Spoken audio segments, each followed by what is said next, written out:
começar me apresentando. Eu sou Danilo e atualmente eu sou um dos componentes da equipe de vigilância epidemiológica das doenças de transmissão hídrica e alimentar, aqui da Diretoria de Vigilância Epidemiológica de Santa Catarina, juntamente com a Ana. Queria, antes da gente iniciar, agradecer formalmente aqui a equipe do Telesaúde, que foi nossa parceira para a realização desse momento. Agradecer também as outras meninas convidadas ali que vão dar palestras logo em seguida, o pessoal de Joinville e de Princesa, bem como das regionais, né? Então a gente está aqui hoje para ter um momento de discussão com foco específico num dos nossos principais temas de trabalho, que é a investigação de surto de DTH. O nosso foco em específico desse momento é trazer relatos de experiências exitosas, né? Então, sair um pouco mais da teoria e mostrar como que essa teoria é refletida ali na prática e como ela pode ser refletida de forma positiva, né? E eficiente também. Então, esse primeiro momento, a minha proposta na minha fala é trazer um pouco de uma contextualização. Então, eu vou trazer alguns conceitos iniciais que a gente usa com frequência no nosso dia a dia do trabalho na investigação de um surto, entender um pouquinho o que é um surto de DTH, o que é uma DTH, para estar todo mundo aqui que está nessa reunião, tá nesse mesmo patamar de entendimento e conhecimento para a gente dar seguimento ali com os relatos dos colegas dos municípios. Então a gente vai começar falando um pouquinho sobre o que são as doenças de transmissão hídrica alimentar, né? Elas são um conjunto de doença que está unido por uma característica em comum, né? Que é a transmissão indireta, ou seja, a transmissão pela ingesta do alimento ou da água. Então, elas são doenças que têm essa característica em comum e pode ter outras características em comum, mas elas também podem ter muitas particularidades dentro desse grupo. Justamente porque elas são doenças diversas que são causadas por agentes etiológicos diversos também.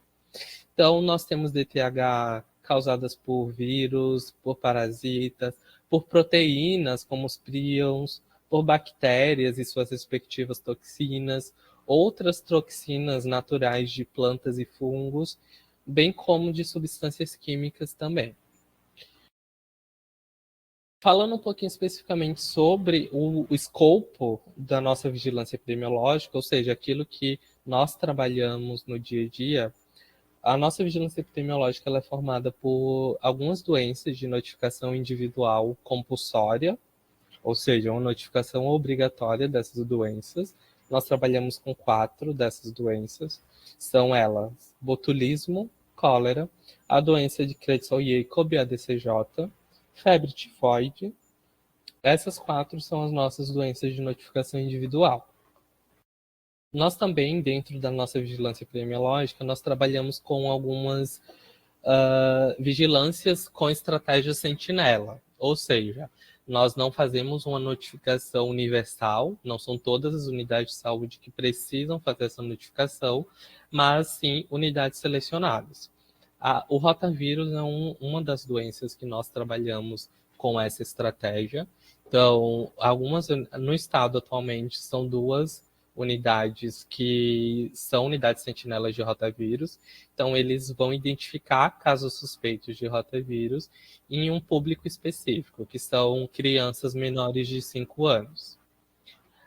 Na estratégia sentinela também, nós fazemos uma vigilância das doenças diarreicas agudas, ou seja, todos os casos de doença diarreica aguda e que é atendido em unidades sentinelas, eles também são notificados. Aqui é um pouco diferente da estratégia sentinela que a gente usa no rotavírus, por quê? Porque a doença diarreica aguda, a gente não vai fazer uma notificação individual. Vamos fazer um compilado dos atendimentos, de quantos atendimentos dessas doenças aquela unidade fez, e semanalmente eles nos informam isso. mais uma vez reforçando que não são todas as unidades de saúde que têm a obrigatoriedade de fazer essa notificação de doença diarreica aguda, apenas aquelas unidades sentinelas que são previamente selecionadas e cadastradas para ser uma unidade sentinela.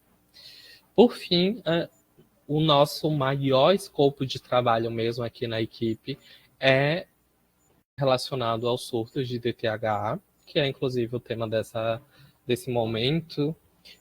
Esses surtos, eles são agravos de notificação compulsória, ou seja, todo surto que acontece, ele deve ser notificado, investigado e acompanhado por nós e pela equipe de investigação como um todo.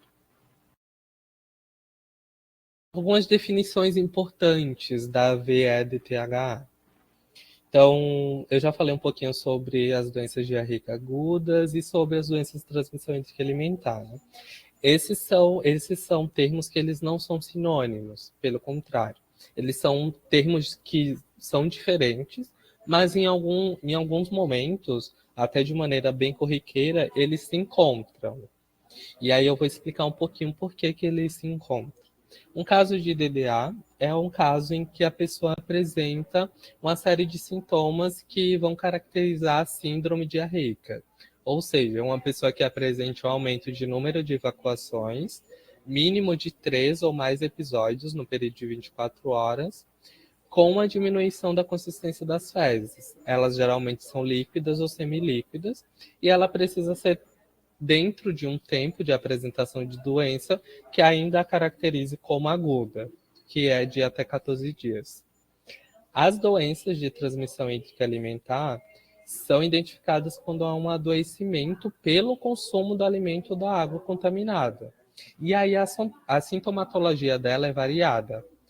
Conforme a gente já descreveu, as DTHs, ela tem uma sintomatologia que vai desde uma anorexia, uma náusea, um vômito, até a diarreia. Então, a gente pode ter uma diarreia, ou seja, um caso de DDA dentro de uma DTH, mas nem toda DTH vai ser uma DDA. Porque a gente pode ter DTH que não tem diarreia, que só tem náusea, vômito, enfim, outros sintomas que diferem disso. Então, entendendo um pouquinho desses termos, aí a gente entra para o nosso conceito de surto de DTH. Esse é um conceito que talvez confunda um pouco, né? Porque surto de DTH fala especificamente dessas doenças de transmissão alimentar. Para nós que trabalhamos na vigilância epidemiológica, ele é um termo guarda-chuva. Por quê? Porque ele é um termo que vai englobar os surtos de doença diarreica aguda, ou seja, o surto em que não necessariamente a gente vai precisar ter a transmissão indireta por alimento ou água, mas também aquele caso de surto em que a transmissão é feita de maneira direta. No caso, é um contato entre as pessoas, um contato fecal-oral que permite essa transmissão. Então, o surto de DTH, para entender melhor, é aquele surto que ele pode ser tanto um surto de doença diarreica de transmissão direta, quanto um surto de transmissão alimentar ou hídrica. Então, agora que a gente entendeu um pouquinho do que é o surto de DTH, a gente vai entender como que se dá a detecção, né? Quais formas a gente pode detectar um surto de DTH? São algumas ferramentas e alguns caminhos que esse surto pode chegar até nós, enquanto vigilância epidemiológica ou vigilância sanitária também. Um dos grandes escopos ali desse processo de detecção se dá justamente nos serviços de saúde, né? Então, seja ele atenção primária, atenção terciária, atenção secundária, qualquer serviço de saúde que forneça assistência à saúde, ele tem chances de detectar um surto de DTH. Então, é importante até frisar um pouco isso. Acho que a gente pode ter aqui alguns profissionais de saúde da assistência, e é importante que eles tenham um pouco dessa sensibilidade, de enquanto está diante de um caso, de uma pessoa que está com um sintoma diarreico, esse profissional ele deve se atentar se isso pode ser caracterizado como um surto ou não. Então é importante perguntar se mais alguém da família está doente, se participou de algum evento que associa ao adoecimento, se conhece outras pessoas que adoeceram nesse mesmo evento, porque tudo isso pode ser um critério para a gente direcionar para a possibilidade de ser um surto ou não. A gente também detecta surtos através dos dados da vigilância. Então, nós temos dados de maneira corriqueira em que a gente vai avaliar se o comportamento das doenças diarreicas agudas eles podem indicar ou não um surto. Então, a gente usa muito esses dados para a gente fazer uma vigilância ativa também para buscar o surto que não chegou até nós, de maneira mais eficiente. A gente também pode ter a detecção do surto através das instituições envolvidas. Então, surtos que acontecem em escolas, em empresas, em eventos grandes como congressos, festas. As instituições que organizam esses eventos, elas podem ser o nosso canal de notificação do surto. Já acontece até de maneira recorrente, que as instituições, empresas procurem as vigilâncias locais para fazer essa notificação. A população, uma comunidade, é mais um dos nossos pilares para a detecção do surto. Então, o surto ele pode ser tornado de conhecimento através da população, da comunidade ali. Então, um surto em escola, por exemplo. Os pais eles podem começar a detectar que está havendo um surto dentro daquela escola e eles podem fazer essa notificação. Por fim, a gente usa também os meios de comunicação, imprensa, mídia, para fazermos uma avaliação de rumores e a gente poder detectar se aquele rumor ele é verdadeiro, indica um surto de fato, ou se são rumores que são falsos e não condizem com a realidade. Mas é um dos pilares que a gente usa também nesse momento de detecção. Falando um pouquinho sobre a investigação do surto, eu vou falar como a ideia dessa fala inicial é ser um pouco mais introdutória, mais conceitual. Eu não vou adentrar tanto nessas etapas, porque o foco aqui está justamente nos relatos de experiência das meninas, mas eu vou perpassar um pouquinho do que a gente faz durante a investigação de surto. E isso vai ser demonstrado ali nas experiências dos colegas. Então, a gente sempre escolhe, nesse momento de mostrar essas etapas da investigação dos surtos, fazer uma escolha metodológica para ser um pouco mais fácil de entendimento. A gente faz por etapas sequenciais, mas eu reforço aqui que essas etapas, na prática, elas se conectam e elas não são necessariamente sequenciais. Então, vou explicar um pouquinho melhor isso a partir de agora. Então, a primeira etapa, que seria a etapa após a detecção do surto e confirmação de que, de fato, a gente está diante de um surto, é uma etapa onde a gente vai definir quem são os casos, ou seja, quando a gente tem as primeiras informações ali do surto, nós temos essas informações. Essas informações vão nos ajudar a definir qual é o doente, qual é o público que a gente está buscando nessa investigação do surto. Fazendo essa definição, é um momento da gente fazer montar nossa equipe de investigação. Então, o nosso colega, se, por exemplo, nós da Vigilância Epidemiológica fomos notificados primeiro, é muito importante que a gente faça a comunicação desse surto para os colegas da Vigilância Sanitária, da APS, para que eles estejam cientes e para que a gente monte em conjunto uma equipe de investigação. Essa equipe vai ser a responsável por fazer a investigação em loco, ou seja, um surto em uma empresa, por exemplo. Nós vamos definir qual é o caso suspeito, ou seja, qual é o público de interesse que nós temos na busca ativa, fazer esse momento de recolher os materiais, fazer o plano de investigação, para que nós irmos nesse momento da investigação em loco, ali na empresa, no evento, no local, para que a gente dispare a nossa investigação. Nesse momento da investigação, usualmente nós fazemos a busca ativa dos doentes e já fazemos entrevistas com esses doentes e também com não doentes que possam ter sido expostos ao fator de adoecimento. Então, nesse momento, é um momento que a gente coleta muitas dessas nossas informações, e é nesse primeiro momento também na investigação em loco que a gente já oportuniza a nossa coleta de amostras, tanto amostras clínicas, ou seja, amostras dos doentes, quanto amostras bromatológicas, ou seja, amostras de alimentos, de água, em casos de surtos que indiquem esse tipo de transmissão. A etapa 2 é a etapa do processamento e análise dos dados. Então, nós vamos pegar esses dados que nós reunimos, as entrevistas, as suspeitas que nós temos, e a gente vai processar os dados. E vamos fazer análises epidemiológicas desses dados. Então, nós usamos gráficos, mapas, tudo que possa nos auxiliar para que a gente possa ir para a terceira etapa, que é a etapa da formulação de hipóteses. As nossas hipóteses num surto, na investigação de um surto, a gente nunca vai trabalhar com certezas até o fim do surto, de fato, né? Então, no decorrer da investigação, algumas hipóteses elas vão ser levantadas. E aí elas vão ganhar forças através dos nossos dados que a gente recolheu. Então, no momento da nossa investigação, a gente percebe que a gente tem um direcionamento de que indique que aquele surto é de transmissão alimentar, a gente vai ter essa formulação de hipóteses através dessa nossa análise de dados.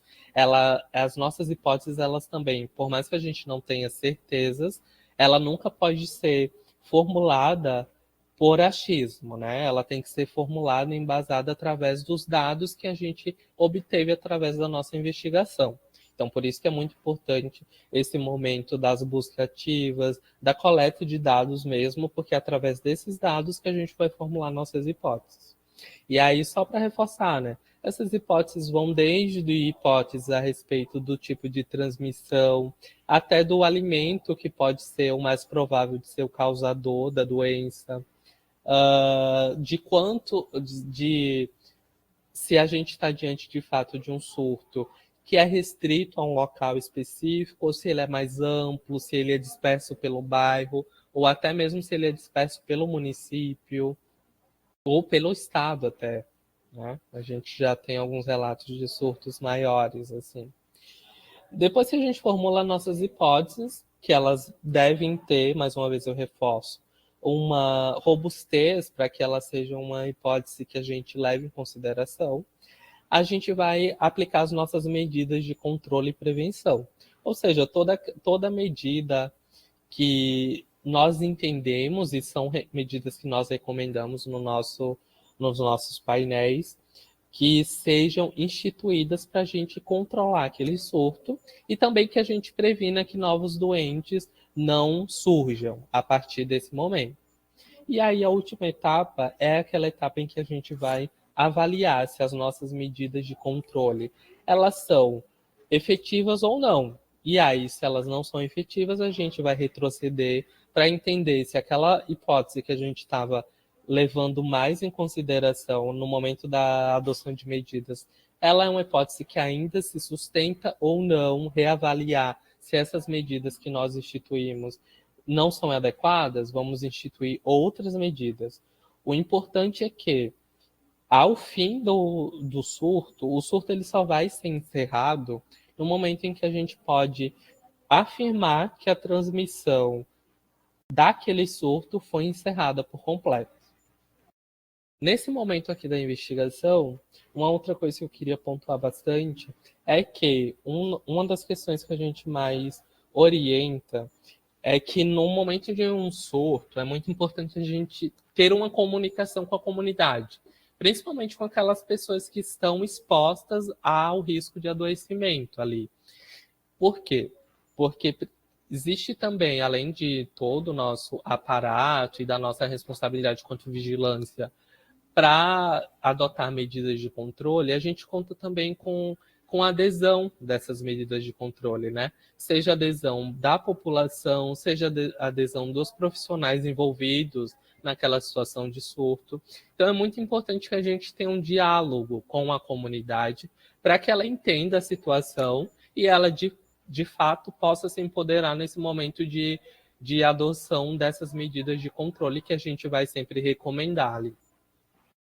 Então, basicamente, essas são as etapas do nosso surtos, essas são as etapas em que a gente vai se debruçar na investigação do surto e a gente vai poder visualizar muito bem essas etapas descritas aqui nas palestras das minhas colegas. Eu tenho uma outra etapa na apresentação que é sobre o cenário epidemiológico, né? Para a gente entender um pouquinho qual que é a relevância epidemiológica desses agravos aqui no nosso estado. Então, eu vou falar um pouquinho sobre alguns aspectos de dados que nós temos aqui, que nós fazemos algumas análises para vocês entenderem a importância de fazermos esse momento e principalmente da gente fortalecer a nossa vigilância de surtos de DTH e DDA. Então, a gente vai começar aqui mostrando um pouquinho do cenário epidemiológico dos surtos, onde a gente vai fazer... Aqui esse gráfico mostra um pouquinho do paralelo entre o número de casos de DDA que são notificados ali nas unidades sentinelas e o número de surtos. E aí a gente tem alguns dados que são interessantes aqui, né? A gente pode ver que na grande maioria dessa série histórica aqui, os surtos e os casos de DDA, eles se acompanham. Ou seja, se a gente tem um aumento de casos de DDA, a gente, consequentemente, tem um aumento de casos de DTH, de surtos também. Há alguns anos isso não acontece, como, por exemplo, em 2021. Em 2021, a gente tem um número maior de surtos do que um número maior de casos de DDA. E isso acontece por quê? Por uma série de fatores. Esse é um período que a gente estava num período pandêmico, onde o risco de adoecimento era muito maior relacionado à Covid-19, a doenças respiratórias. Então, além disso, esse foi um período que a gente usou muito das medidas de prevenção e controle para prevenir a Covid, doenças respiratórias, e muitas dessas medidas, como higiene de mãos, elas impactam diretamente no comportamento das doenças diarreicas agudas também, né? Porque é uma doença que precisa ter o contato direto, pessoa a pessoa. Chama atenção, então, aqui algumas coisas, né? Nessa série histórica que a gente mostra, de 2018 a 2024, nós tivemos um total de 1.217.585 casos notificados de doença diarreica aguda no estado. E aí a gente chama atenção para a evolução dessa série histórica que a gente percebe principalmente nos anos de 2023 e 2024. Esses 2 anos, eles correspondem a 42,9%, apenas eles, do total de casos de DDA que nós temos registrado no estado nessa série histórica. Falando um pouquinho dos surtos, 2023 é um ano que a gente também tem um pico de notificação de surtos. No total, foram notificados 357 surtos notificados e investigados no nosso banco do Sistema Sinam. Falando um pouquinho, aqui a gente vai mostrar um pouquinho da mediana de distribuição dos surtos de DTH e DDA ao longo do ano. Então, esses são agravos que eles têm comportamentos que vale a pena a gente destacar, né? Embora ele vai acontecer durante todo o ano, nós temos alguns períodos que a sazonalidade é maior. Então, ali no verão, a gente tem o nosso pico. Normalmente, o nosso pico de casos de surtos de DTH, eles vão acontecer ali em fevereiro a março do ano. Com a chegada do inverno e o momento em que o nosso estado vai esfriando, os casos de surtos eles vão diminuindo também. Então, os meses de junho, julho, são os meses que a gente tem a menor proporção de casos de surtos de DTH notificados. esses surtos eles voltam a aumentar ali com o fim do inverno e início de primavera, e aí a gente já chega ali num picozinho próximo ao que a gente tem no verão, ali em outubro normalmente. Falando um pouquinho sobre a distribuição do surto segundo o local de ocorrência, a gente vai destacar que os locais que a gente tem mais prevalência, que são as residências e creches e escolas.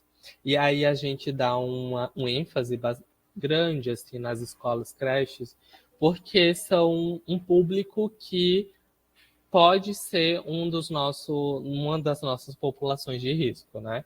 A gente sabe que as doenças diarreicas agudas, elas têm uma população que possibilita um potencial de agravamento maior, que são as crianças e os idosos. Então, as escolas e creches, principalmente, são ambientes em que uma das nossas principais populações de risco são acometidas nesse momento.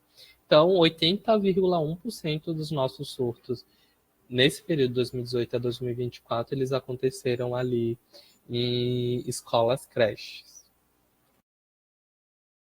Falando um pouquinho sobre o nosso dado demográfico, a gente não tem uma prevalência grande com relação a sexo. As mulheres têm levemente são maiores acometidas ali, 51,99% das nossas doentes acometidas nesses surtos foram mulheres, mas é uma diferença muito pouco expressiva com relação ao sexo masculino. Agora, nós temos uma população que de fato é mais acometida, que é a da faixa etária. Então, falando um pouquinho sobre as nossas faixas etárias, a faixa etária de 1 a 4 anos são a população mais acometida no nosso surto. 50% dos nossos doentes eles estavam nessa faixa etária. E aí a gente reforça de novo um olhar sobre essa faixa etária, que é a faixa etária que tem o maior risco de adoecimento e agravamento, principalmente. Por fim, eu vou terminar aqui falando um pouquinho sobre os agentes etiológicos, né? Então, nós temos principalmente bactérias e vírus detectados nos nossos surtos. 58,9% dos nossos surtos foram causados por norovírus e rotavírus, que são vírus prevalentes ali como os principais agentes etiológicos dos surtos que a gente tem na literatura, e isso se reflete aqui no nosso estado. Então, chama a atenção também que esses vírus, eles usualmente são transmitidos de maneira direta, embora eles também possam ser transmitidos de maneira indireta, principalmente quando a gente tem uma relação com água. Falando um pouquinho sobre os agentes etiológicos bacterianos, os que mais teve relevância nesses anos foi a salmonela, com 8,2%, e principalmente a Escherichia coli, causadora de doença diarreica, com 32,4% dos nossos doentes com identificação desse agente etiológico. A Escherichia coli ela é uma bactéria que é colonizadora do nosso organismo, mas tem algumas cepas que causam doença. Então, elas têm uma importância epidemiológica nos nossos surtos. E é isso, eu vou finalizar aqui a minha apresentação para a gente dar início, de fato, aos relatos de experiências das nossas colegas ali. Então, eu sou a Tailine, sou enfermeira há 8 anos, trabalho aqui no município de Princesa. É um município pequeno que fica, faz divisa seca com o país Argentina, tá?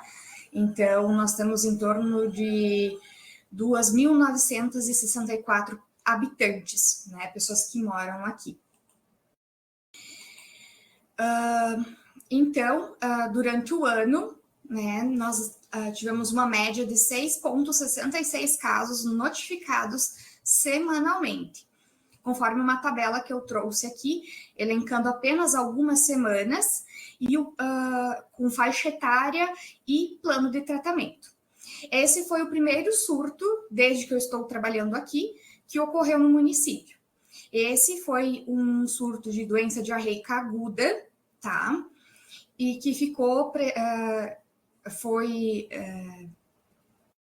em 3 locais distintos, tá? Então, nós começamos aqui com a semana 29 até a 37, onde nos mostra mais ou menos o número de atendimentos, né, a faixa etária 10, né, qual o plano de tratamento escolhido pelas profissionais. E aqui, então, mostra quando foi o nosso pico, né? Foi na semana epidemiológica número 35, que ficou compreendida, então, entre o dia 28 e 31 de agosto do ano passado. Então, foi um número considerável de aumento nos casos. Nós somos a única instituição de saúde do município, somos uma UBS, então é para onde a maioria dos moradores aqui procuram atendimento. Entretanto, quem nos dá uma retaguarda, nos auxilia, é o Hospital do Cedro.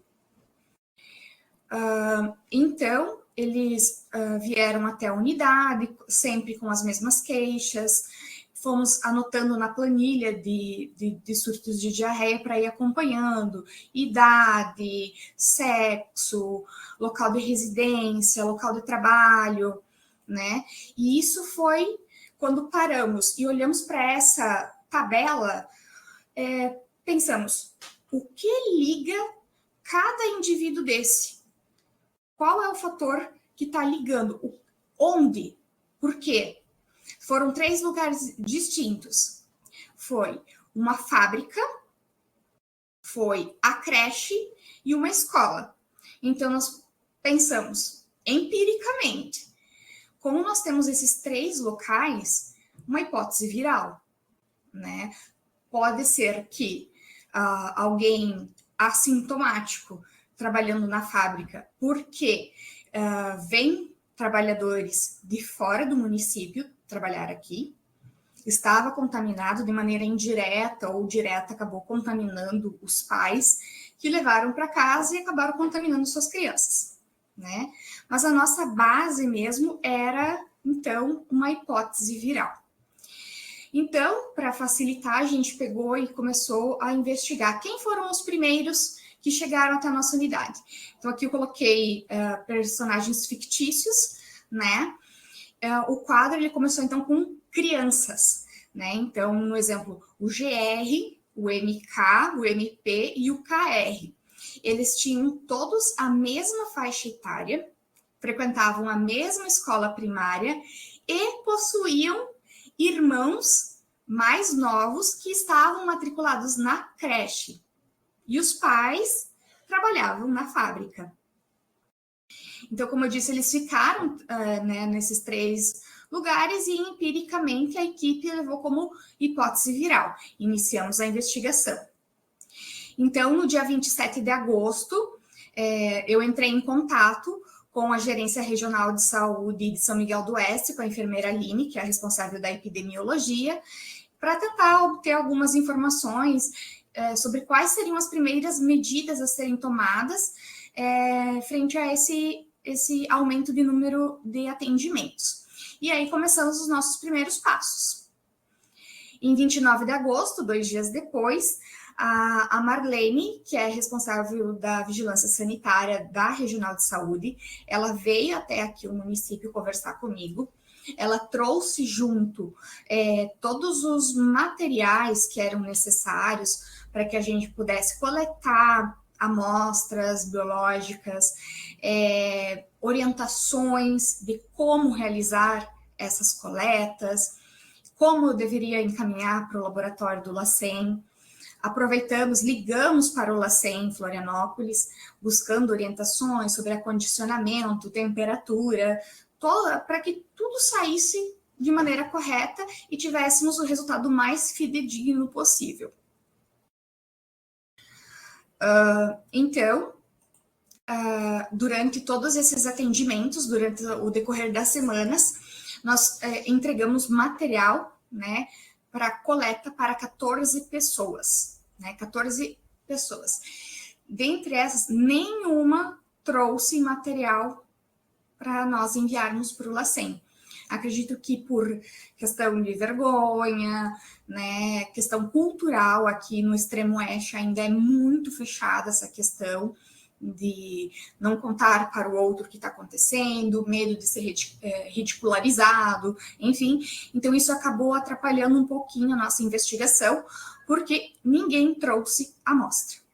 E até o mês de setembro, eu continuei, então, cercando o pessoal que estava apresentando sintomas, pedindo que, então, por favor, nos auxiliasse, que era de extrema importância descobrir qual era o agente causador, para assim nós podermos tomar uma medida adequada para o tratamento e melhora deles. E foi só em setembro que, então, eu consegui 6 amostras fecais, também mais ou menos da mesma faixa etária, né, de crianças, e enviamos para o LACEN para análise. Eu solicitei análise de todos os vírus que possam ser testados lá, o rotavírus, o norovírus e o adenovírus entéricos. Foi encaminhado para lá e, como resposta, nós tivemos uma pequena surpresa.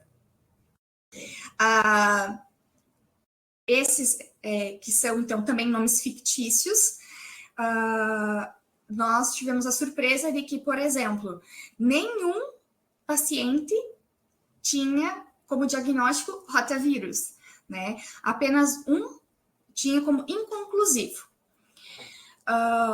Agora, 3 pessoas dessas 6 amostras tinha o norovírus como o vírus causador do surto, e outras 3 pessoas tinham o adenovírus entéricos, né? Então, a partir desse resultado, eu confeccionei um recado, né, um informativo do setor de epidemiologia aqui do município, que foi, para ser de maneira mais ágil, transmitido, enviado através do WhatsApp, para as secretarias municipais de saúde, de educação, todas, prefeitura, né, a administração por si só, e com as orientações, né, sobre os cuidados que deveriam ser tomados.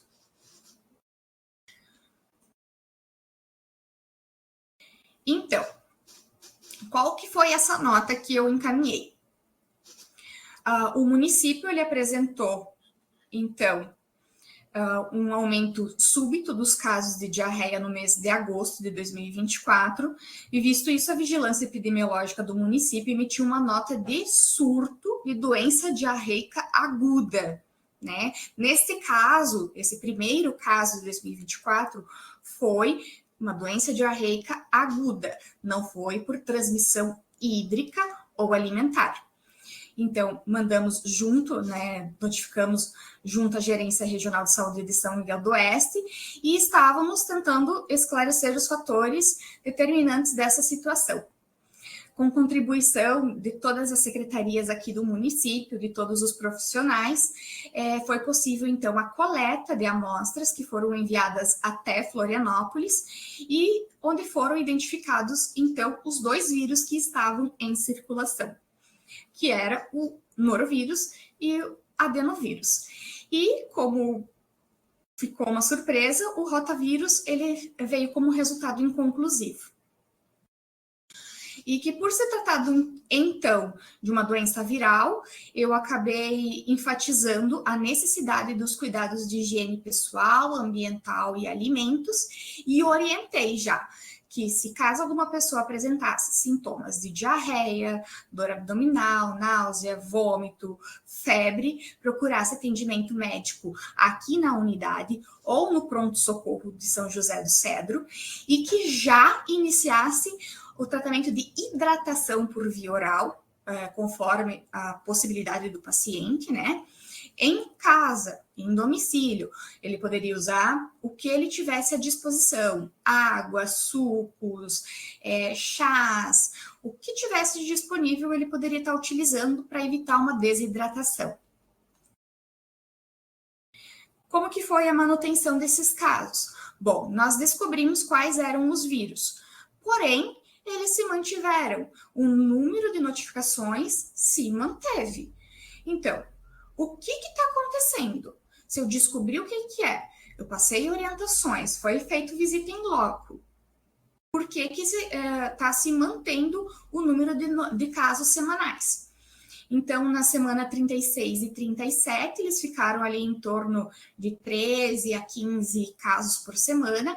E na semana 38, então ali especificamente no dia 17 de setembro, quem vem nos visitar novamente é a Marlene, né, da Vigilância, e a Aline, da Epidemiologia da Gerência Regional, porque nós não estávamos conseguindo encerrar esse surto.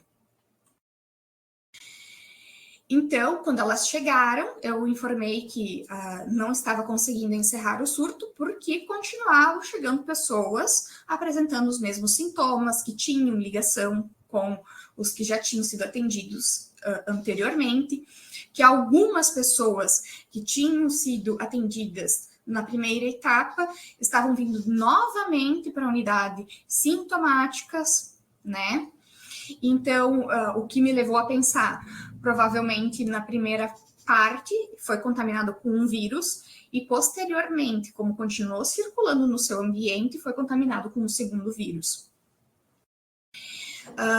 Então, aqui a menor, ela buscou atendimento médicos, aqui com os sintomas de dor abdominal, febre, inapetência, náusea, e com elas aqui, diante de tal quadro, a Marlene e a Aline, elas solicitaram que eu, como responsável da vigilância epidemiológica, e a Jânia, responsável da vigilância sanitária municipal, acompanhassem elas numa visita na creche dessa vez.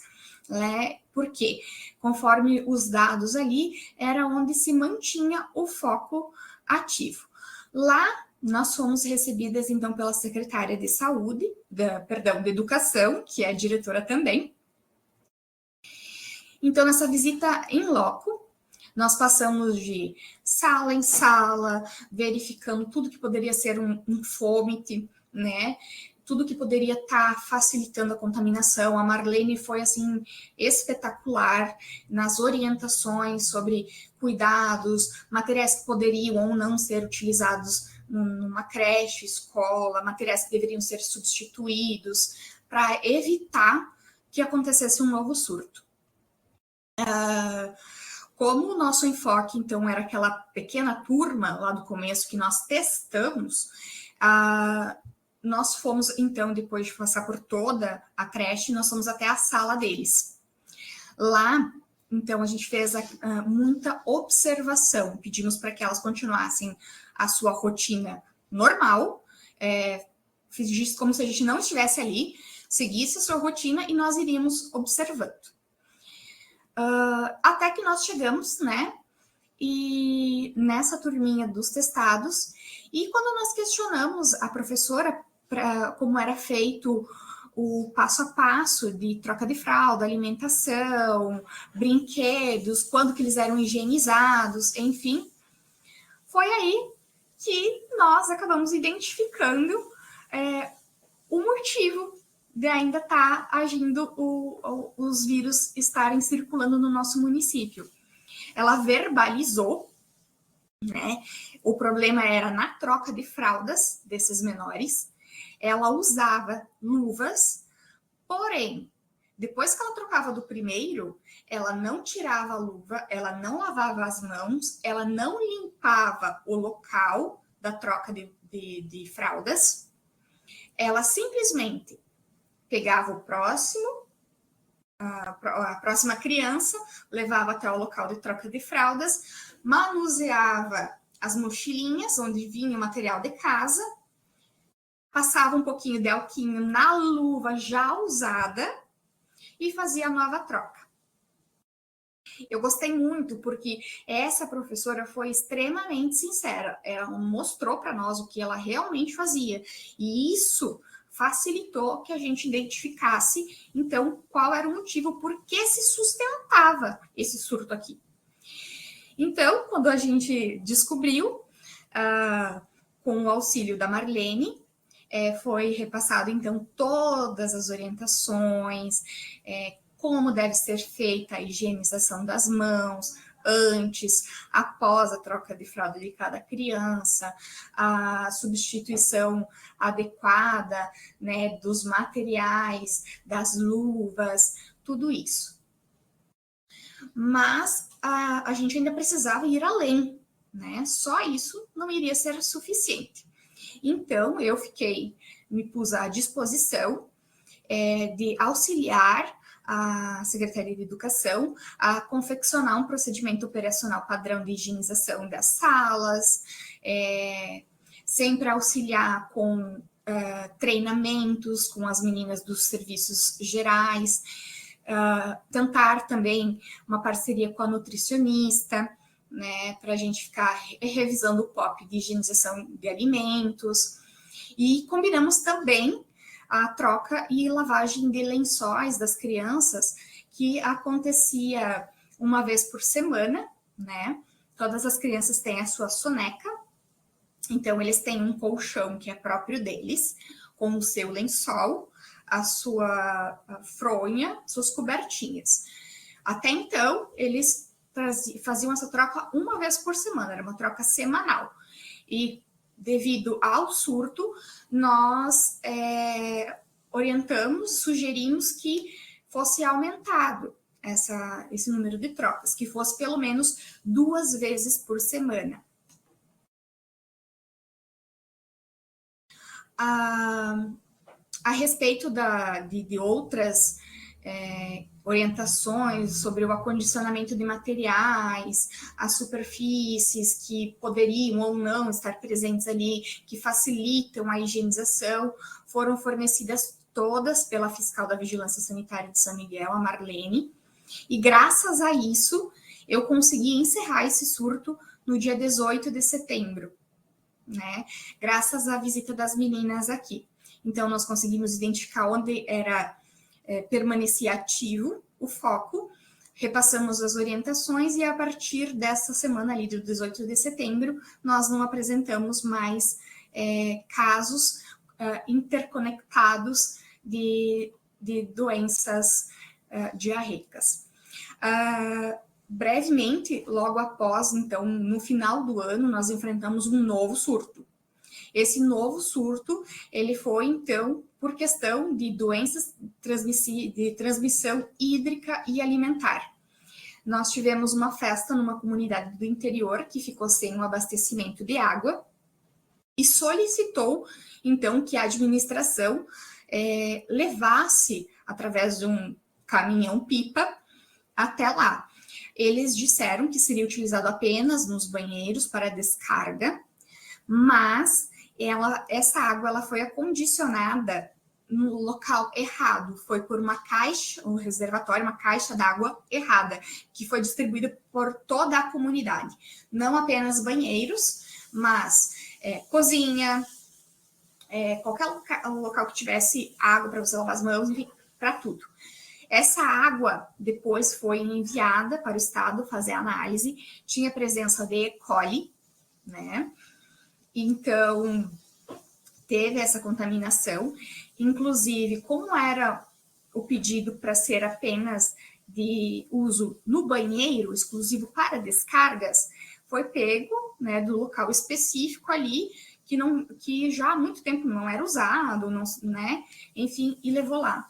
Mas aconteceu o problema de ter sido colocado em outro lugar, né? Ali foi um somatório de erros que aconteceu e que todos nós estamos sujeitos a passar por isso. E dessas pessoas que estavam lá, algumas apresentaram sintomas diarreicos, outras não. Nas que apresentaram, consegui coletar a amostra e mandei também para o LACEN, e quando retornou, era rotavírus também. Então, ali nós tivemos 2 fatores que desencadearam, foi a água com E. coli, né, um valor acima do recomendado, e a presença de alguém que estava assintomático, que provavelmente trabalhou lá, né, manuseou alimentos e que acabou contaminando o restante do pessoal. Bom, esse foi o meu relato de caso. Boa tarde, meu nome é Cristina de Oliveira, eu sou técnica de enfermagem há 21 anos, 18 desses na assistência, e há 3 anos eu estou aqui na vigilância epidemiológica. Eu atuo em alguns outros agravos, entre eles as doenças diarreicas agudas. A gente é de um núcleo, no nosso núcleo está o enfermeiro Laureano, que está aqui comigo, e a técnica de enfermagem Lucilene. Então, eu vou iniciar a apresentação. Essa apresentação, ela traz uma análise abrangente das doenças diarreicas agudas registradas em nosso município, nas primeiras semanas do ano. E também uma investigação de um surto que ocorreu também com relação ao verão. Então, o objetivo dessa apresentação é apresentar a investigação de surto de DDA no município de Joinville durante a Semana Epidemiológica 2 e o verão de 2025. E também analisar os resultados laboratoriais dessas ações que foi realizada pela vigilância e destacar os aprendizados, né, tanto como compartilhar com os outros municípios as nossas ações exitosas. Através deste surto que tivemos no município, um surto disperso na semana 43 de 2024, a gente encontrou alguns desafios naquela época lá. Então, a gente elaborou algumas ferramentas, né, que vieram a nos auxiliar nesse surto que a gente teve na semana 2 e também no surto de verão. Então, aqui está um gráfico, né, em relação a todo o atendimento geral ocorrido no município de Joinville. Então, a gente observa aqui um número de 1.626 atendimentos, né, o que veio a sobrecarregar o atendimento público aqui em Joinville, que a gente teve um aumento significativo em relação ao ano de 2024 de 306%. Então, foi um boom bem grande que a gente teve ali na semana 2, né? Aqui nós temos o atendimento do PA Norte. O PA Norte é a nossa unidade sentinela. Em relação também a 2025, em 2024, ela teve um aumento de 25%. E o PA Sul também teve um aumento no atendimento também. Em relação também ao ano de 2024, nós tivemos um aumento de 35%, seguido também da UPA Leste, que teve um aumento de 30%. Então, para ver como no geral todo, a gente apresentou um aumento bem significativo ali nas primeiras semanas, né? E a nossa detecção do surto se deu iniciou na semana 1, onde a gente começou a perceber o aumento, mas caracterizou mesmo entre a semana 2, 3 e 4, né? Todas as unidades, elas apresentaram um padrão consistente, né? E houve uma redução gradual a partir da semana 5 e 6. Mesmo em queda, os registros apresentaram um aumento significativo em 2025, tendo relação com o ano de 2024. Aí o resumo da investigação. O surto de doenças diarreicas agudas foi iniciado, então, durante a Semana Epidemiológica 2, né, onde a gente viu esse boom com 1.626 casos notificados apenas no serviço público, né? Então, fora desse número ainda estão os atendimentos particulares, né, da nossa cidade, que nós também temos 3, né, hospitais particulares que também fazem atendimento. Esses pacientes, né, os principais sintomas foram diarreia, náuseas, vômitos e dor abdominal. O que a gente fez, então? Como a gente não tinha como fazer a investigação dos 1.600 e pouco a 2.000 pessoas, a gente fez dados por amostragem. Então, a gente fez um período de investigação da semana 1 até a semana 2, né, que pegava ali entre o dia 29/12 a 11/1, isso em relação ao surto de verão, né? E fizemos uma amostragem, né? Então, os casos investigados foram 345 pessoas. E os casos relacionados à praia, após essas investigações que a gente fez, foram 110 pessoas, totalizando 32%, né, 32,35% do número de pessoas investigadas nessa amostragem, né?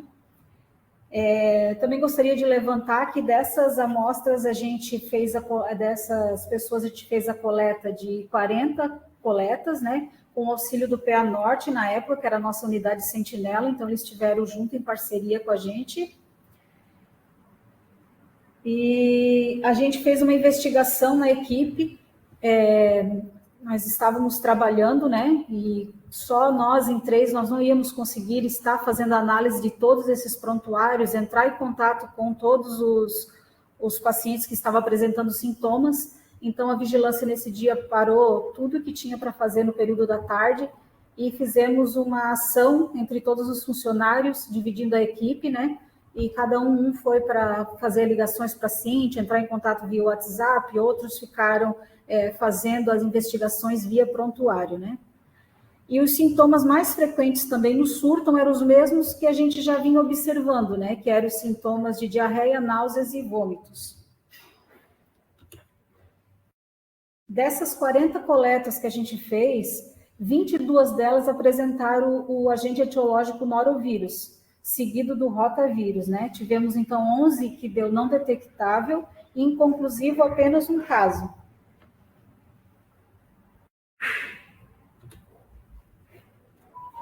Análise comparativa, né, em relação aos dados gerais e o surto de 2025. A sazonalidade, o aumento dos casos, ele coincidiu com o período de férias e festividades, né, então reforçando a importância da gente fazer um monitoramento nessas datas, né.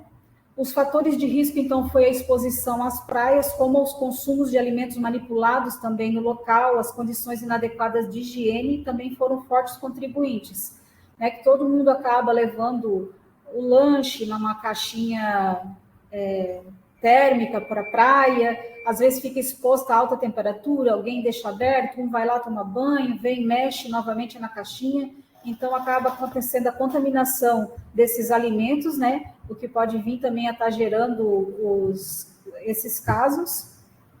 E outros também em relação à própria praia, né? Que é aqui no nosso litoral, aqui que nós somos a cidade, mas somos cercados, né, pelos litorais, a gente sabe que teve crescimento de norovírus em algumas análises feitas na água da praia, né? E o perfil atingido, a grande maioria foi pessoas acima de 10 anos, né? Só que a grande maioria foram crianças que acabaram tendo mais sintomas. Então, o número maior de atingidos foi adulto, mas os que ficaram mais debilitados, que apresentaram mais sintomas assim mais sérios, foram as crianças. E os agentes etiológicos, como eu mesmo já havia falado, foi o norovírus, né? O principal, seguido do rotavírus. Análise crítica e os principais desafios, então, do surto do verão. A identificação precoce e resposta, então, o surto ele foi identificado tardiamente, né, devido à ausência da vigilância específica nas praias durante o período festivo. Eu não digo, talvez, até a falta da vigilância, mas, às vezes, a falta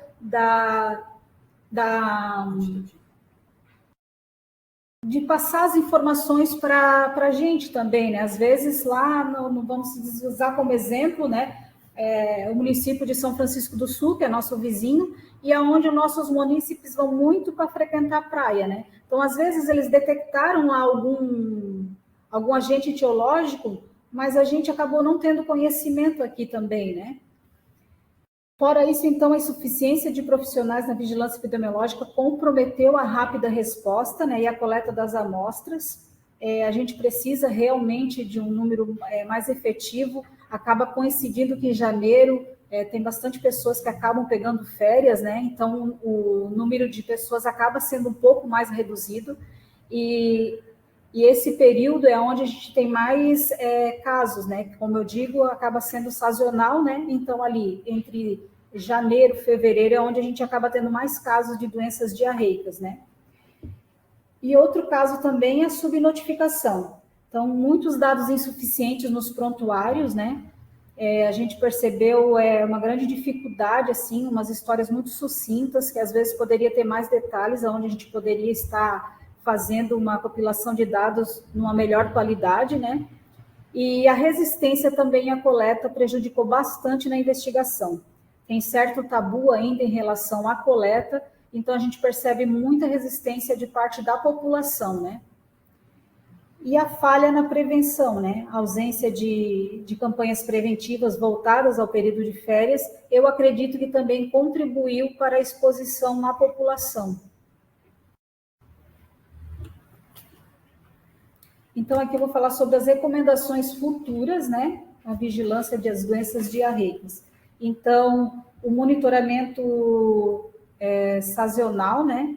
Para reforçar as ações da vigilância durante os períodos de férias escolares, de festividades, com foco, né, precoce na detecção de surtos, né? A capacitação das equipes também, então, realizar treinamentos periódicos, né, sobre os protocolos de investigação e a identificação oportuna dos casos. Aqui em relação, só queria fazer um adendo em relação ao monitoramento sazonal, não só em relação a nós aqui, né, mas no geral mesmo, né, de todo o município, porque como eu falei, os nossos munícipes, eles frequentam as praias de todo o nosso litoral, né, então é Barra do Sul, é Enseada, Balneário Camboriú, então a gente acaba tendo várias outras vigilâncias envolvidas, né. Educação e saúde, então, desenvolver campanhas educativas antes do verão, abordando os riscos de contaminação e medidas protetivas, e até mesmo contando com a colaboração da própria população, né? Ter eles como nossos parceiros, então, com as ações preventivas e na conscientização da própria população. E a ampliação da equipe, né, que é assegurar o dimensionamento adequado de profissionais para períodos de maior demanda, como eu falei ali, em relação até mesmo ao período de férias, né? E agora eu vou falar um pouco sobre o material de apoio que nós criamos. Eu não sei se vocês conseguem visualizar aí de um tamanho bacana, assim. Os nossos materiais de apoio que a gente criou após aquela semana epidemiológica 43, aonde a gente teve um pouco de dificuldade.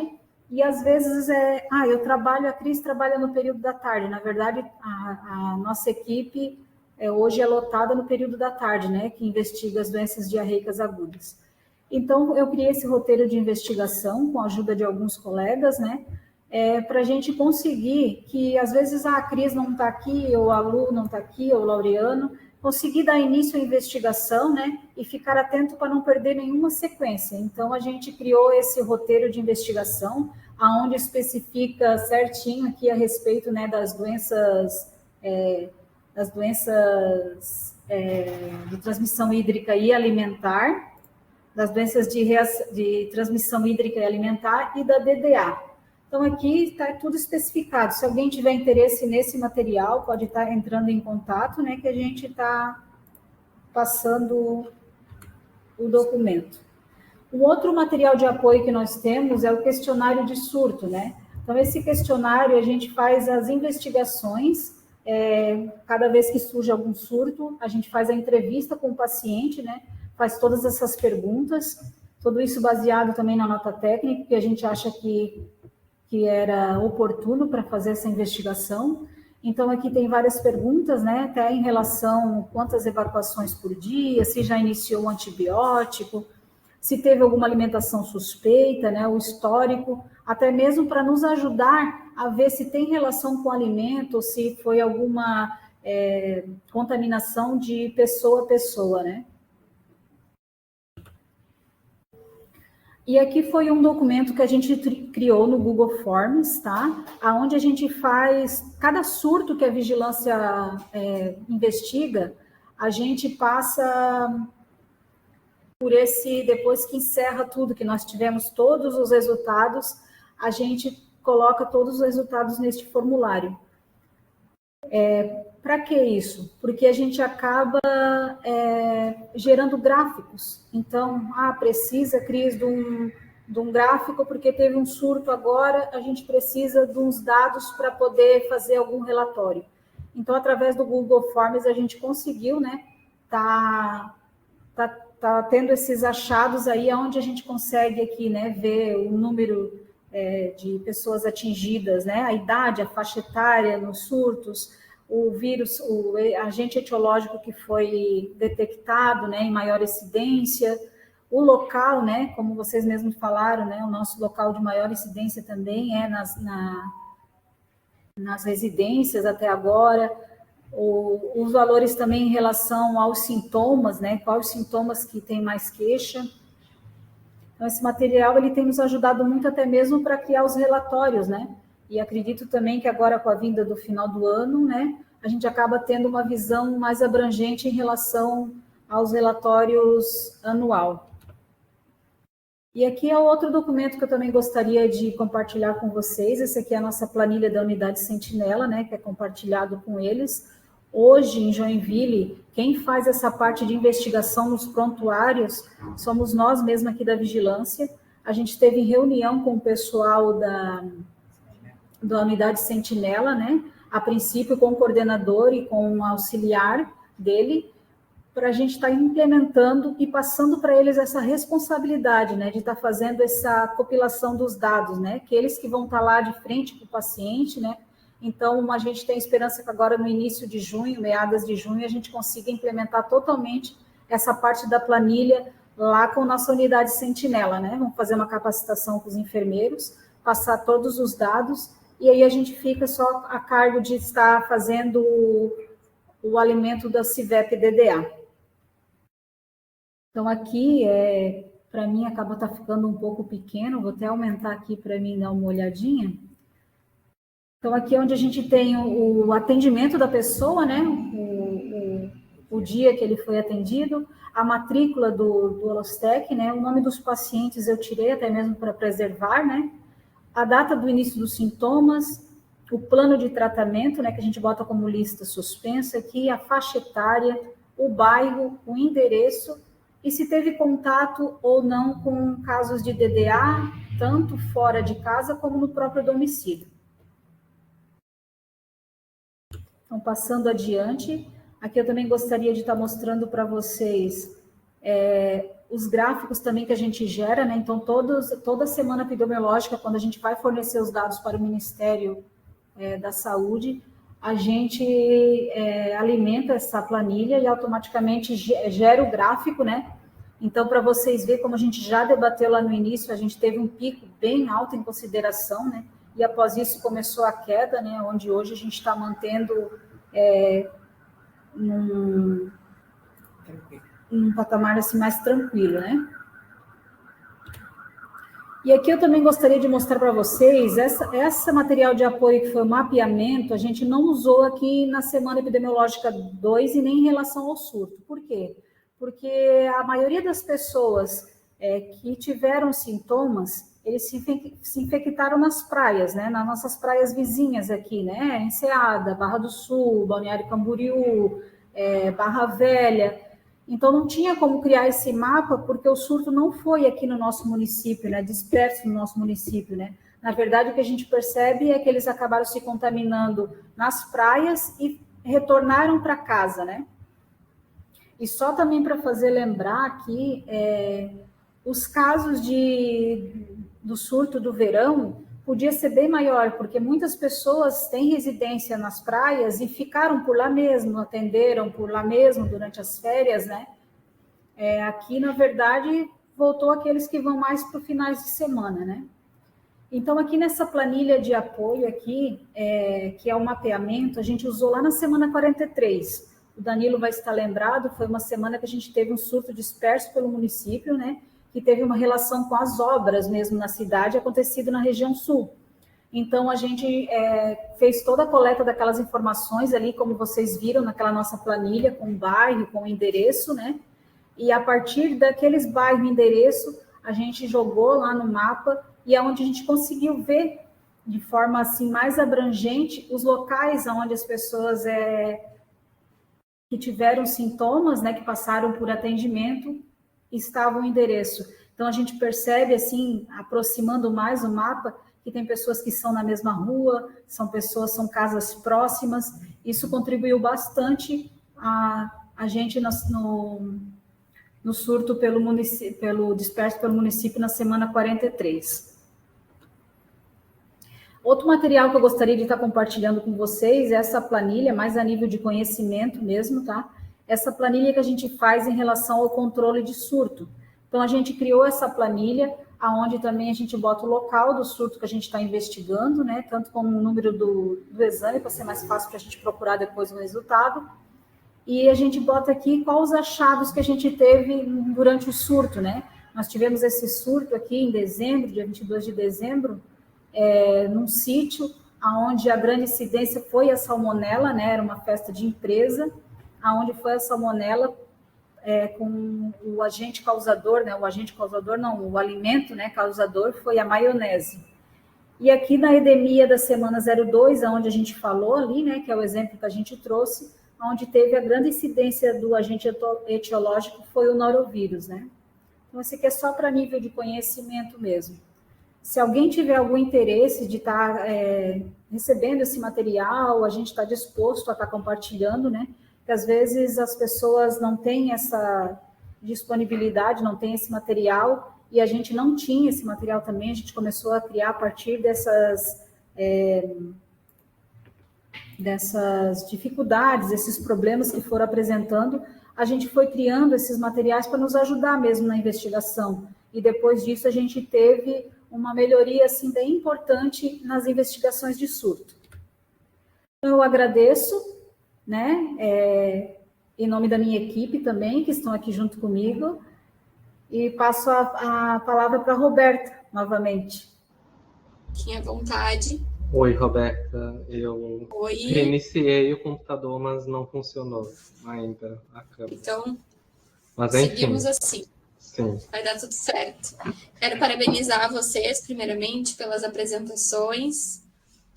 Me chamou muita atenção a Thaili, que ela dividiu com a gente ali, que no fim a origem do problema que causou praticamente no município inteiro era uma troca de fraldas. Isso me deixou um pouco assustada, assim, que é um detalhe na manipulação, né? Às vezes o treinamento do profissional que não sabe que aquilo ali pode estar infectando, e o pessoal pensa muito sobre o álcool, né? Não, mas eu vou passar o álcool aqui na luva mesmo e tá tudo certo. E acabou gerando um problema no município inteiro. Que bom que vocês conseguiram ir atrás disso e identificar e já informar essa pessoa para ela corrigir, né? Pessoal, vou abrir aqui a dúvidas. O pessoal fica à vontade para enviar aqui pelo nosso chat qualquer questionamento que vocês tiverem. Roberta, eu vou pedir a fala aqui rapidinho. Primeiro, para me parabenizar, tanto a Thailine quanto a Cristina, quanto as equipes que desempenharam essas investigações que elas relataram aqui, né?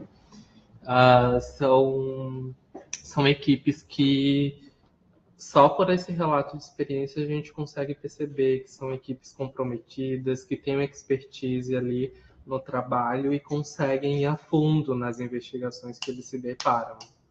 Falando um pouquinho sobre o caso de Princesa, eu fiz algumas anotações, né? É um caso que é muito interessante porque permite a gente pensar como que a progressão de um surto, ela não necessariamente vai estar contido ali naquele local, né? Afinal, nós somos indivíduos que desempenhamos diversas atividades no nosso dia, que não estejam restritos apenas ali, né? Então, a gente tem crianças adoecendo, essas crianças transmitindo a doença não só para os colegas ali naquele ambiente, mas também para os pais, esses pais também circulando ali um vírus ali no local de trabalho. E aí a gente começa a pensar um pouco sobre como que a origem desses surtos eles podem começar fechados e expandir para ser um surto disperso pelo município também. Felizmente, o município teve a expertise de fazer uma detecção precoce e chegar à origem, né? ali do problema. Mas, às vezes, a gente tem casos em que se espalha e se dispersa tanto no município que a gente nem consegue mais chegar ali, naquela ponta, né, do início. Uma das coisas que eu anotei aqui sobre o caso da Tailine, que ela apresentou, foi como é importante essa manutenção do processo na investigação, para a gente ver se de fato aquelas medidas que a gente adotou foram efetivas ou não. A Tailine mencionou como, no primeiro momento, eles fizeram algumas medidas ali e como eles perceberam a manutenção desses casos, né? Então, essa manutenção indicou que eles conseguiram perceber que aquele surto ainda estava acontecendo, ele estava até se expandindo, talvez, né? E como foi importante a atuação deles nesse momento, que aí eles voltaram ali em loco, fizeram todo aquele trabalho observacional de entender como que era os fluxos do manejo daquelas professoras ali com aquelas crianças, né? E como é importante essa educação do pessoal que trabalha ali na creche, né? Então, da gente ter esse trabalho de contrafluxo muito importante aí com o pessoal da educação. Então, que a Tailine falou um pouco como eles foram receptivos também, como foi importante o relato verdadeiro ali da profissional, de mostrar como que ela desempenhava esse manejo ali das fraldas, da limpeza, enfim. Depois eu quero falar um pouquinho sobre isso, né? Sobre como num surto, principalmente na comunidade escolar, é importante a gente expandir o nosso trabalho e sair da esfera da saúde e ir para a educação também, né? Os trabalhadores da educação, eles têm um potencial muito grande, até mesmo na detecção dos surtos ali, né? Eles são os nossos parceiros nesse momento. Então, a gente precisa chegar junto deles, a gente precisa educar também, capacitar essas pessoas. A educação sofre da mesma coisa que nós da saúde, né? O fluxo contínuo de pessoas, de trabalhadores ali dentro. Então, essa capacitação ela é contínua. E eu queria chamar a atenção, só antes de passar para a Aline, como é importante também esse trabalho de educação nesse momento da investigação. Esse momento é um momento único, assim, é um momento que a gente vai ter o contato com essas pessoas e a gente deve oportunizar esse momento para a gente fazer a educação desses profissionais ali, né? Não só dos profissionais, mas da comunidade como um todo, né? E eles entenderem a importância das medidas que a gente deve desempenhar para conter um surto ou não. Eu vou passar ali a palavra para a Aline e depois, se a Tailine quiser complementar alguma coisa.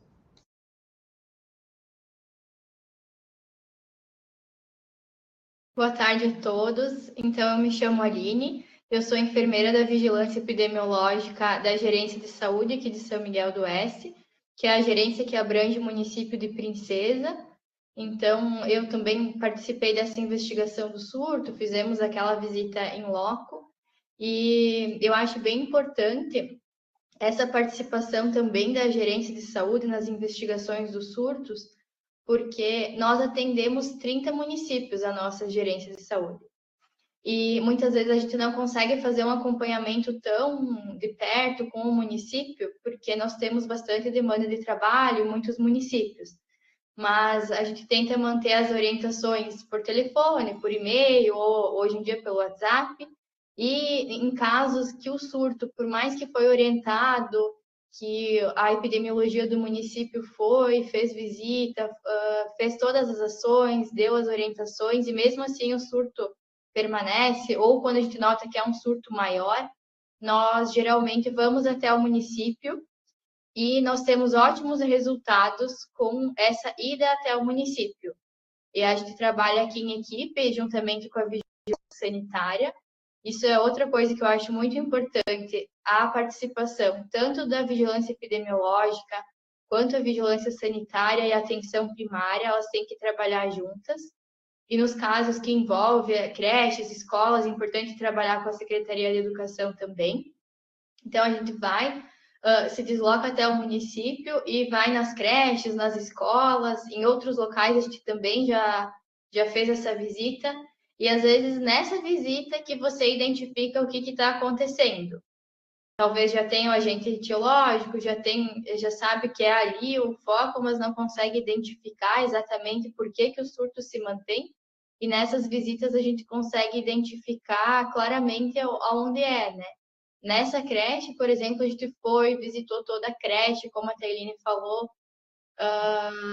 Tiveram algumas outras orientações também que a fiscal da Vigilância Sanitária aproveitou para orientar eles, né? Como ela estava lá. E então, na última turma, que a gente acompanhou todas as turmas, como era feita a troca de fralda, a limpeza, a desinfecção, tudo. Estava tudo bem certinho. Então, nessa última turma que a gente identificou esse problema ali na luva, que não era trocada, mas essa professora ela era nova. Então, todas as outras professoras tinham passado por uma capacitação.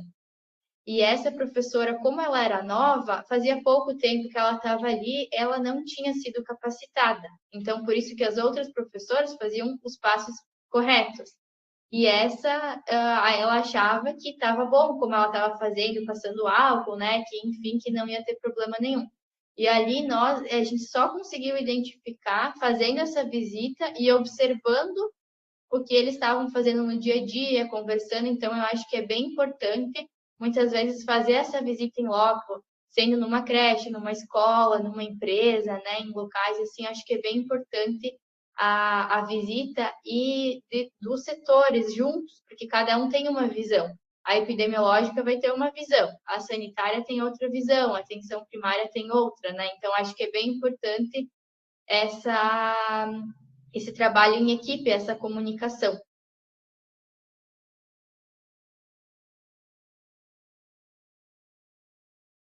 Não sei se a Perfeito. Tailine tinha Tailine? levantado a mão ali, né? Não sei se ela quer falar alguma coisa.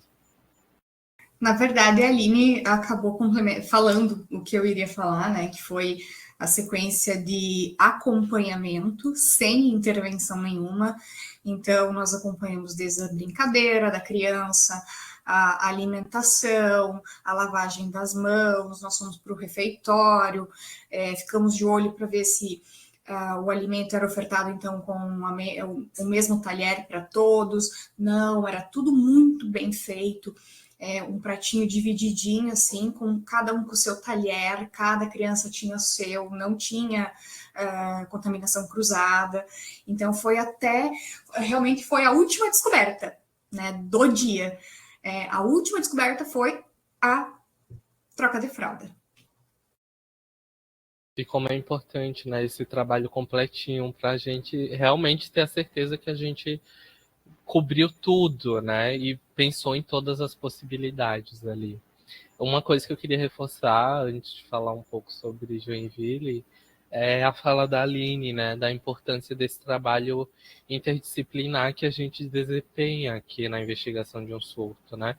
Então é muito importante a gente ter os colegas da sanitária conosco, porque eles vão ter um olhar muito específico, né.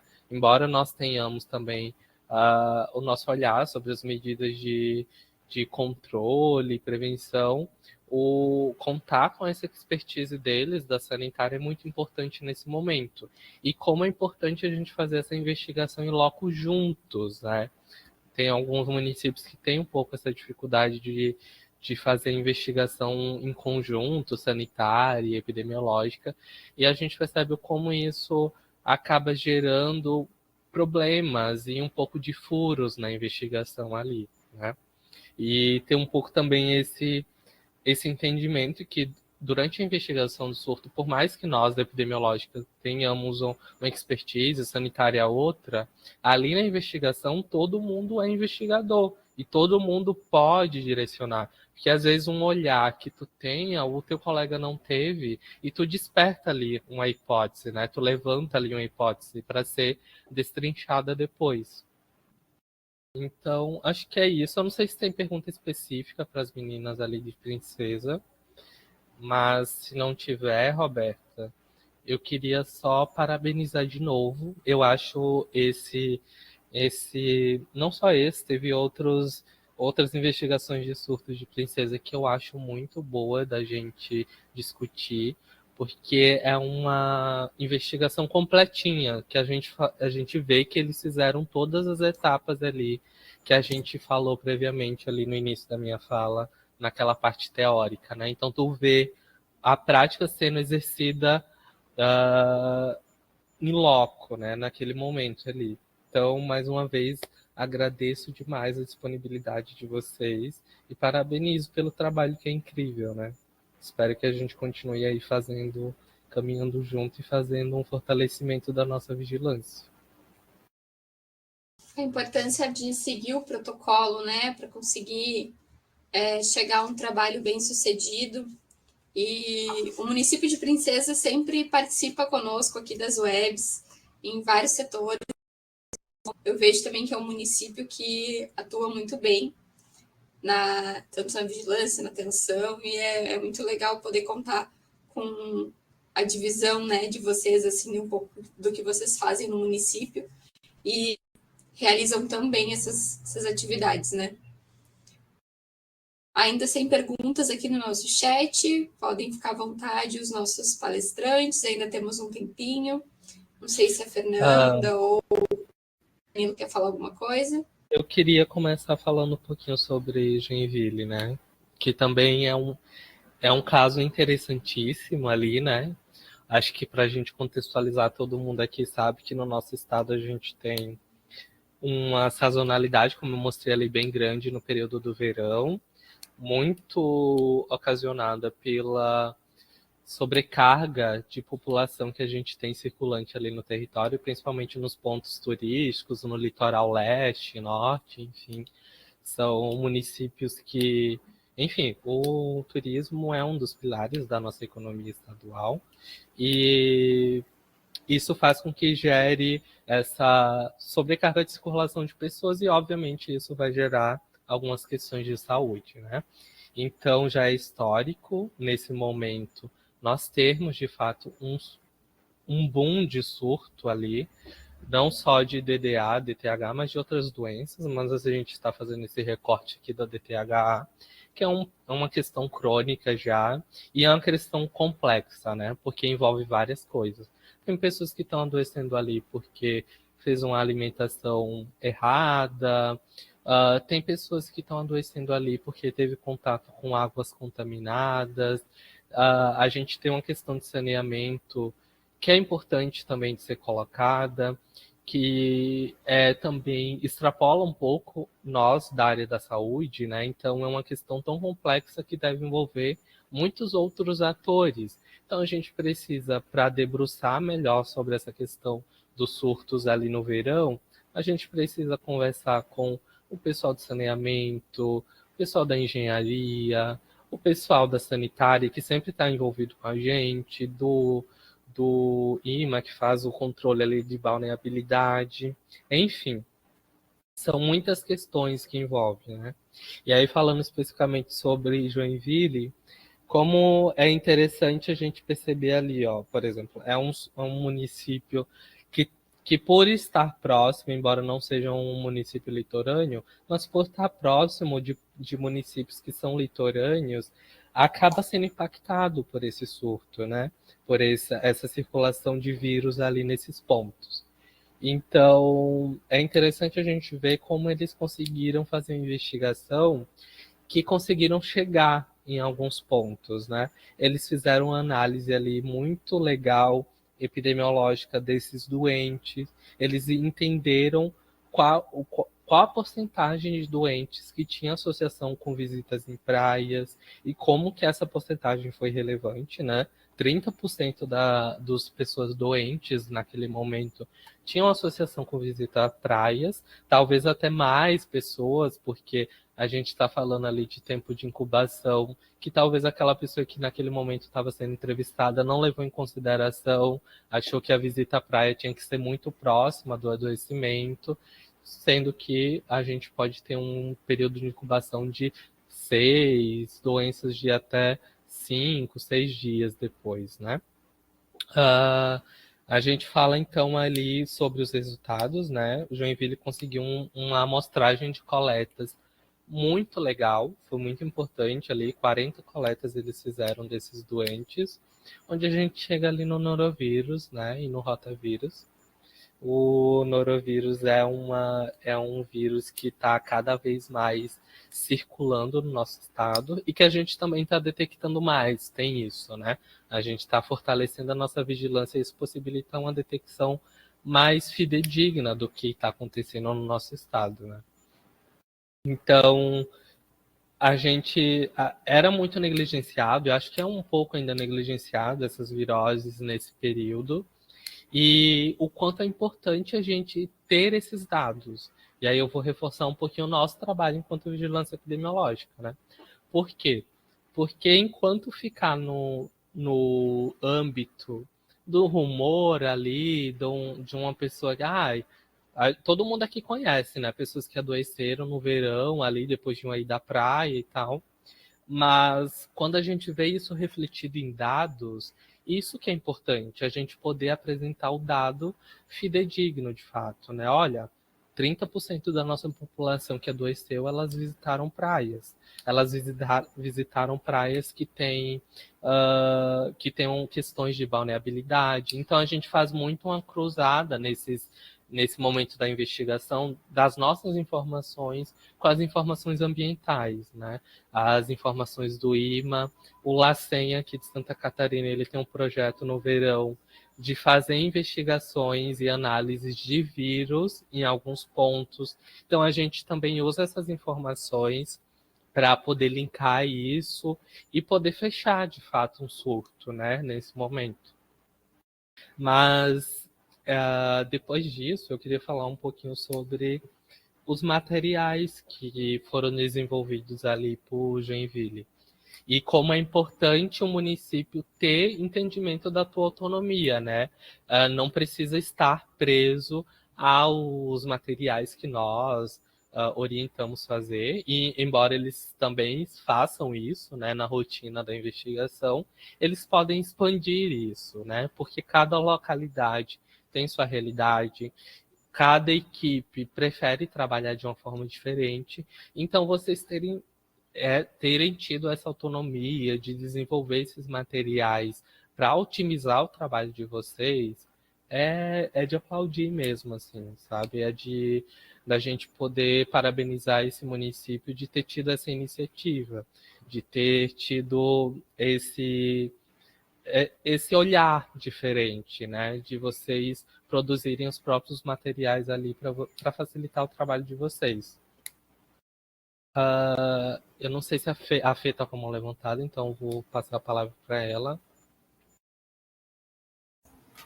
Oi, eu queria só agradecer, antes de tudo, né, ao pessoal do Telesaúde, a Roberta, a Ana Cecília, que tiveram no apoio aí, ao Danilo, né, pela iniciativa desse web seminário, por reconhecer o empenho das equipes municipais nas investigações de surto.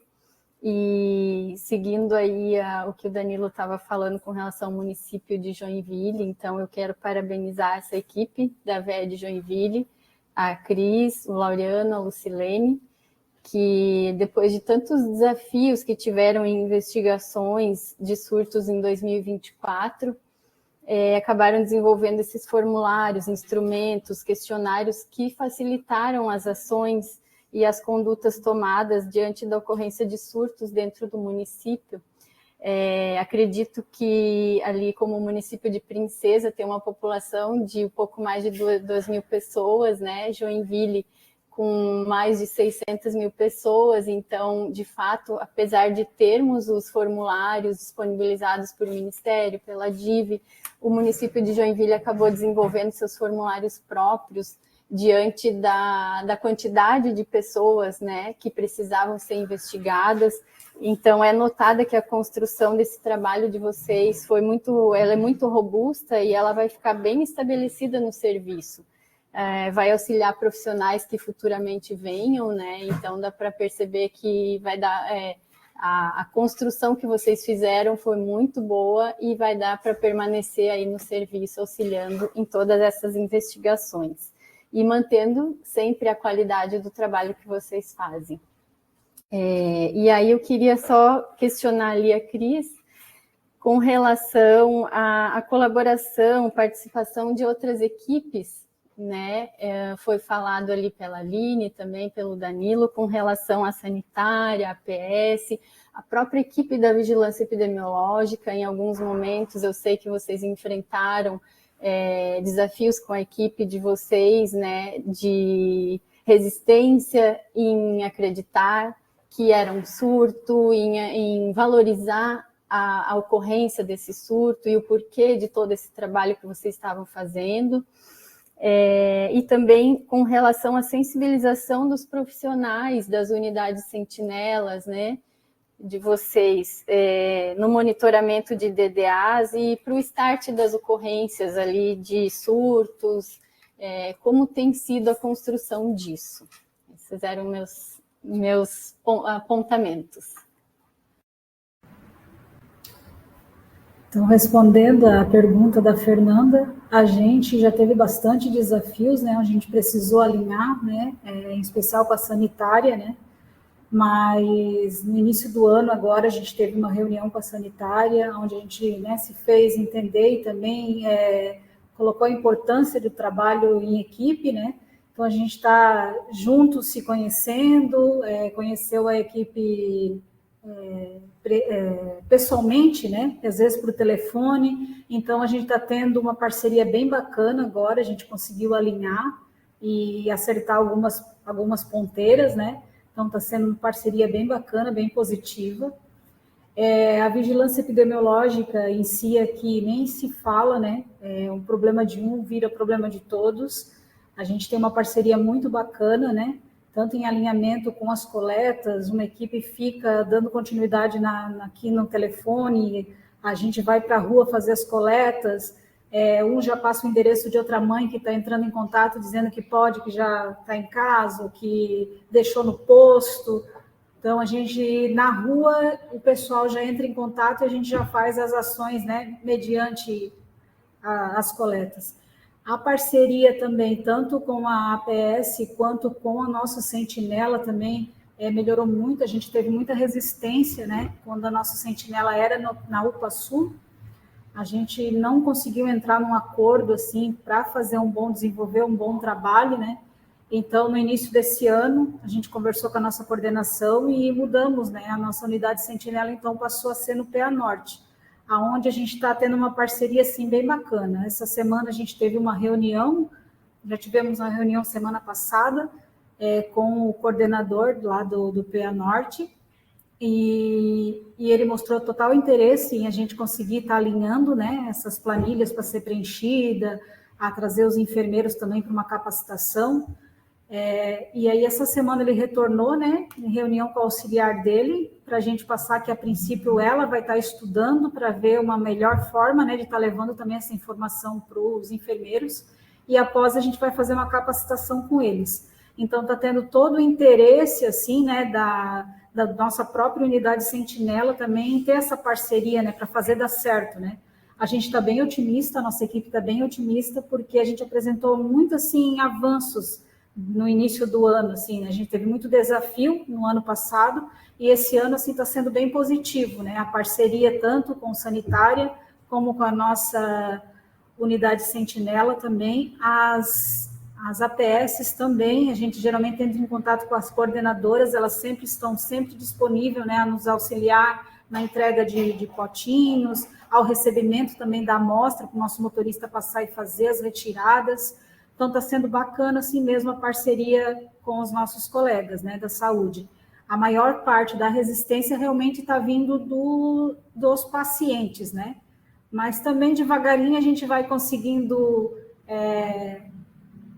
estar alinhando também isso, né? Aconteceu um episódio aqui também que a gente fez uma coleta na casa de uma mãe de 2 crianças que estavam com sintomas. Fizemos a coleta e, durante a investigação, os primos que moram com a avó, que a avó também cuida, também estavam com sintomas. A gente foi lá, conversou.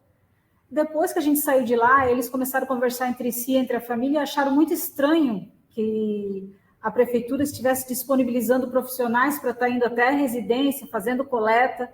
Então, surgiu aquele comentário que a mãe tinha sido doida de deixar a gente entrar, de coletar amostras, né? Enfim.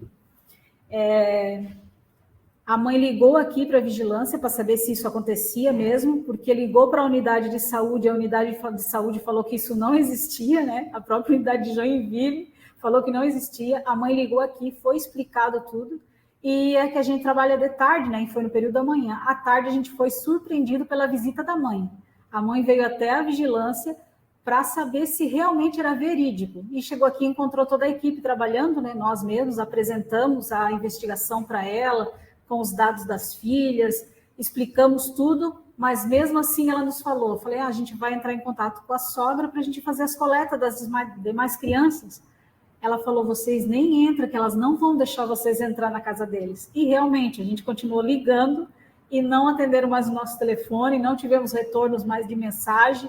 Então, são coisas que realmente, né, no dia de hoje, acaba tendo muita má fé, né? Então, quando a gente se está disposto a fazer um trabalho e ir em campo, a própria população não conhece esse trabalho, né? E acaba tendo resistência em relação ao nosso trabalho. Não sei se eu respondi a tua pergunta, Fê. Sim, obrigada, Cris.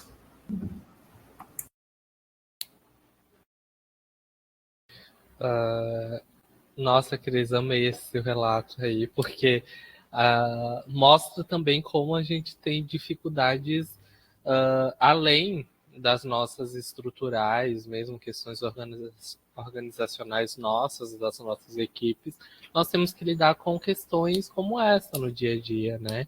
Enfim, a desconfiança da população, né? Que também não é uma desconfiança que surge do nada, pelo contrário, né? A nossa população é uma população que já está bem até calejada de lidar com situações cruéis, vamos dizer assim, né? Então é mais que natural que as pessoas sejam desconfiadas mesmo, né? Ainda mais quando a gente pensa em um trabalho como esse, que é um trabalho que não é conhecido do grande público, né? As pessoas, elas não entendem necessariamente. Imagina, as pessoas não sabem nem que existe uma vigilância epidemiológica, nem sabem o que a vigilância epidemiológica faz. Aí imagina tu chegar e comunicar, né? Olha, eu sou da vigilância epidemiológica, a pessoa vai pensar o que é isso, né? Enfim, são questões e desafios que a gente tem que lidar no dia a dia e que não é simples de resolver, né? Mas que, ao mesmo tempo, a divulgação do nosso trabalho também é um modo da gente tentar minimizar isso, assim, né? Na comunidade como um todo.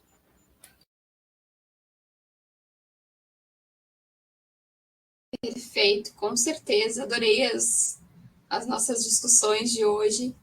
É muito importante mesmo e uma pena a população não conhecer para poder reconhecer o papel da vigilância, né?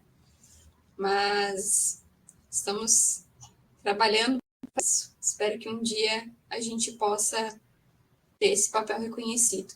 E sobre um comentário sobre totalmente com o que o Danilo comentou em relação a população ficar desconfiada mesmo. Quem é que vai entrar na minha casa? Por que vai entrar aqui? A gente tem visto tantos golpes, né? Principalmente com a população idosa. Então, realmente é uma situação complicada, assim. Que bom que eles tiveram a noção de, eu vou ligar e vou perguntar para ver se eu consigo aceitar que essa pessoa entre. Não sei se o Danilo levantou a mão, pode falar. Só para complementar nesse sentido, nesse cenário de desconfiança, né? Como que é importante o apoio da APS, da atenção primária nesse momento, né? Porque aquela equipe de saúde já está inserida na comunidade, as pessoas conhecem eles, então isso já é uma abertura de portas, né? Essa confiança, essa relação que é mais íntima entre a APS e o território como um todo mesmo. Com certeza. Então tá, pessoal, a gente vai encerrando por aqui, são 5 horas, e espero vê-los numa próxima web. Quero agradecer a presença dos nossos convidados, também especialmente dos nossos palestrantes, das nossas debatedoras que estiveram conosco aqui hoje. Foi muito legal dividir um pouquinho dessa tarde com vocês, e nos vemos na nossa próxima web. Tchau, tchau, pessoal!